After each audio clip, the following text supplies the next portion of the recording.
Hey, what's up, guys? It's Renaldo here. A couple of you have asked me to please make a video once the new leader of the DA is announced and give my input on it. And here it is. I know that people already have opinions of what I have to say even before I've said it, but that's fine. You know, that comes with being part of an organization for so long and then, not being part of it again. People are always going to have their opinions or what your motives are for making a video. But anyway. First and foremost, congratulations to Geordin Hill-Lewis, and I truly mean this sincerely. I don't think that there was realistically anybody else within the potential pool of leaders within the organization that could have stepped up like Geordin has. I don't think anybody else had the presence and perhaps the exposure that Geordin Hill-Lewis had. He was good friends with John Steenhuisen. He was Helen Zille's protege. So ultimately, he is where he's supposed to be. I mean, it has been foretold almost by Helen within the organization. When I was part of the DA, it was one of the worst kept secrets that Geordin Hill-Lewis would one day be the new leader of the DA. And voila, here we are. I think it just happened a little bit sooner than what it was supposed to. But I feel sorry for the person that ran against him. The one thing in politics that they always say, that's one of the golden rules, is you don't stand for a position if you know you're going to lose. And this is exactly what this individual did. And I can't even say who this person is because I don't know who this person is. This is how important I'm assuming he is within the DA as well. I wouldn't put it past the DA to say that they would have asked somebody just to stand against Geordin Hill-Lewis, because nothing says this isn't democratic as, just having one person that's contesting for a leadership position. This is what happened previously with John Steenhuisen when he was re-elected. He was the interim leader and then he was re-elected as the leader. They did put somebody up, but it was also a foregone conclusion. So something similar in essence. I think the DA is just scared of having somebody uncontested as the leader of this party because they want to make sure people believe that it's a democratic process. But over 90% of the delegates voted in favor of Geordin.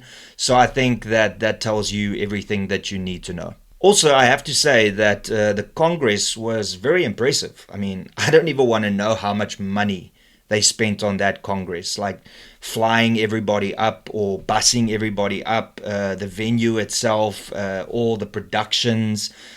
I suppose, though, that it makes sense. They can justify spending that amount of money because ultimately all the mainstream media houses were going to be there and cover it.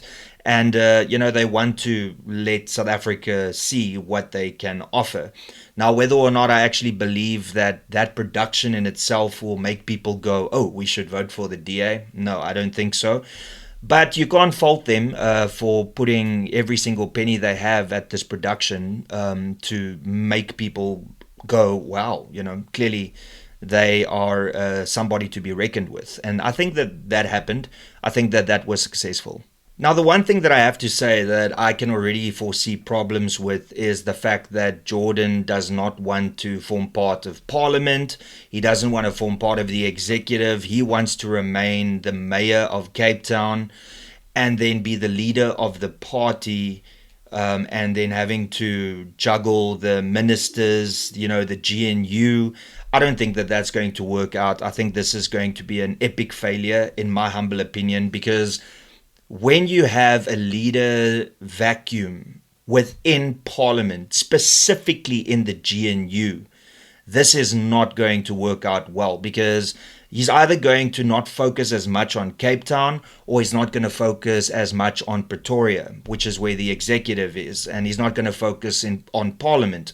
And ultimately, you're going to get people that's going to start undermining him, or people that's going to try and fill that leadership role, and it's going to cause conflict and friction within the Democratic Alliance. So I understand why he wants to, do this. He followed the blueprint of Helen Zille, where she was the mayor, and then she became the leader, and then she eventually became the premier of the Western Cape. So whether that is his trajectory, time will tell, but I think that it's a terrible decision for him to at least not step into a role in Parliament, becoming a member of Parliament, or the chief whip or the leader of the DA in Parliament. So this is just going to cause havoc. I don't see this working out well for him. But with that being said, ultimately that's his decision to make. Whether he's going to regret it or whether he will be vindicated in doing it, time will tell. But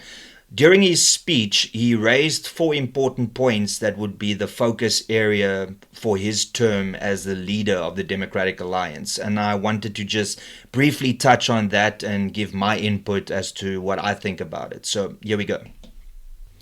All right, so Hill-Lewis laid out a 4-point plan for his leadership on Sunday, which included continuing to show that the DA governs well for everyone in South Africa. There's already a couple of people that will dispute that, different political parties that say that the way that the DA runs the Western Cape is just to the benefit of one and not everybody. It's a vanilla statement, though. It's something just to play it safe. The next one is connecting more deeply with non-DA voters. Now, we can beat around the bush, but what he means here is black voters. This has been the Achilles heel of the Democratic Alliance, getting mass adoption from black voters in this country. And I would look at that as a current DA voter, if you are, not me, and I would be a little bit worried about that, because we know that the ideology in this country is predominantly communist, socialist. It is leftist. It's not so much a centrist or conservative point of view for the overwhelming majority of black people in this country, if you look at the past voting patterns. So by saying that he wants to connect more deeply with non-DA voters, is that saying that he wants to convince them to become more centrist or closer to the center? Or does that mean that he wants to appeal to them by implementing more leftist policies that will sway them to come over?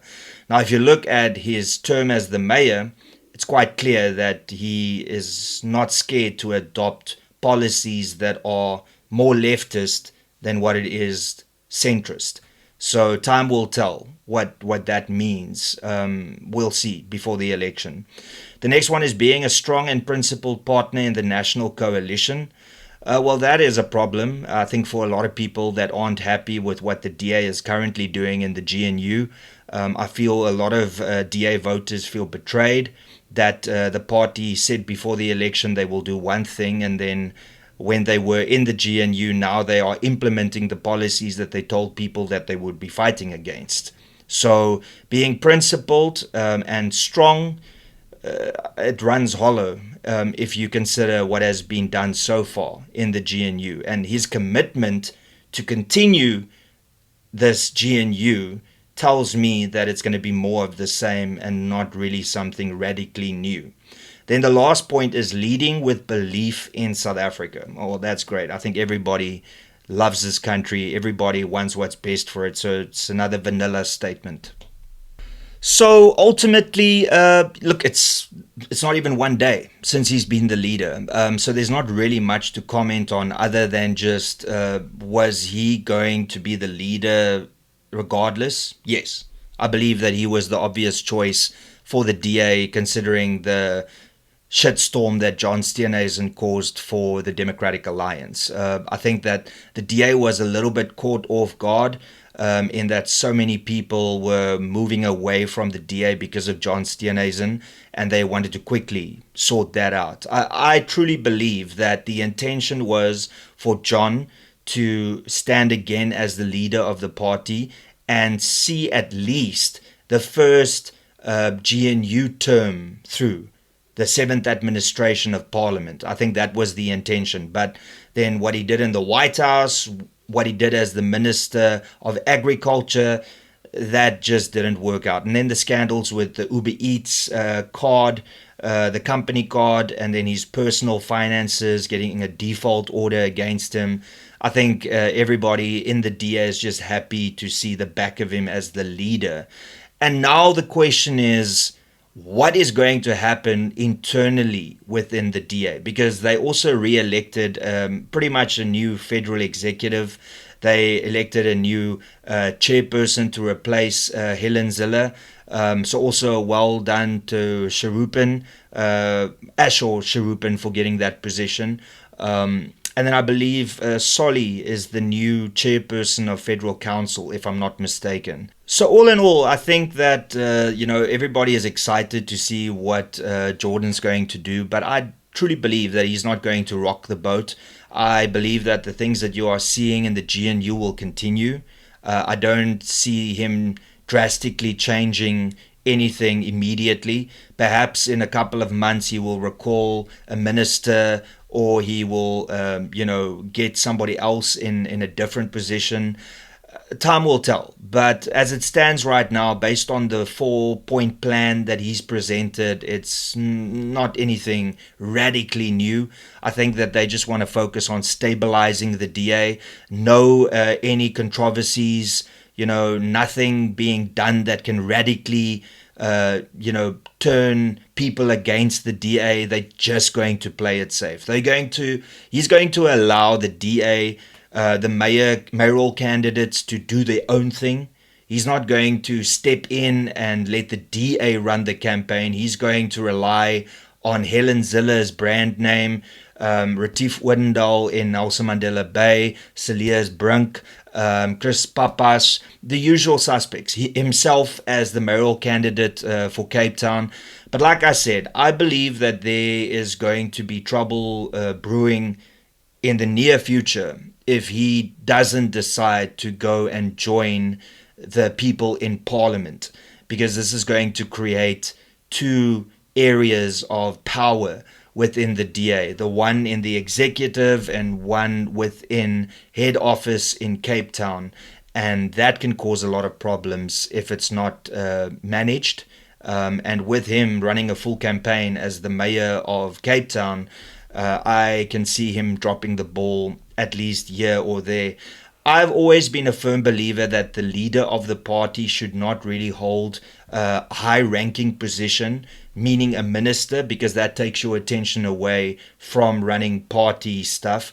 And the same with being a mayor. Even being a mayor, it's a full-time job. So if you were a member of parliament or a councillor, that makes sense. But having a ministerial position or a deputy minister position or a mayoral position or being a premier, that is problematic, and that is not going to work out well. So already one misstep that I can see from his very first day, but he made it very clear before the this Congress that he will only run if he can remain the mayor of Cape Town and participate in this election as their mayoral candidate. So time will tell. But also, you see now, if he decides to jump ship from being the mayor of Cape Town after the election, then a lot of people are going to feel betrayed. So ultimately, I don't know. Time will tell. It's only like the first day, like I said. But to me, it's just the leader is not the problem. And the DA has a bigger problem here. And that problem is that there are people in the organization that want the organization to be a communist or a socialist organization. If you just look at how many new EFF and MK and ANC people they've signed up to not just be members or not just be voters, but to form part of the organization in a councillor position, a member of the provincial legislature, a member of parliament, etc., etc. So I don't see any real change. In actual fact, a lot of people have said that they feel that Geordin is a lot more leftist than what John ever was. So we'll see whether or not the DA comes out with more leftist policies that will push conservatives and centrists away from them. But then again, they might get more support from leftists that believe in communism and socialism. So we'll see. I suppose that is the conclusion to this video. But once again, sincerely congratulations to Geordin Hill-Lewis, and congratulations to the DA for putting on a really well-produced event. I've only seen some snippets of it on social media, but it really does look impressive. So on those two fronts, congratulations, and now let's see what happens. But that's pretty much all I got to say, everybody. Thank you so much for tuning in. Please be sure to smash that like button, subscribe to this channel, share this video far and wide. And if you'd like to support this channel financially, you can become a member by clicking the join button below, or you can just give a super thanks by clicking the $ below and choosing an amount and then blessing me with it. And that'll be greatly appreciated. And that's all I got to say. Till later. Cheers and peace out.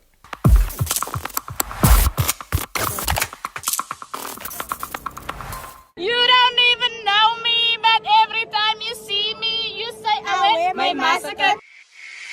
You don't even know me, but every time you see me, you say, I wear my massacre. I wear my massacre.